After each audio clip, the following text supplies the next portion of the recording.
Эл аралык террордук уюмдун активдүү мүчөсү деген шек кармалган Кыргызстандын 26 жаштагы жараны Сирияда согушка үйрөтүүчү атайын даярдыктан өтүп, жанкештик курсунан окуп чыккан. Ал өз өлкөсүндө жардырууларды уюштуруу тапшырмасын алган.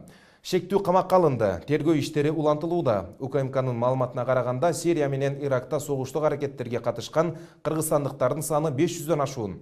Алардын 140ка жакыны аял, 100гө жакыны балдар. Ушул убакка чейин согуш талаасында 92 кыргызстандык мерт болгон.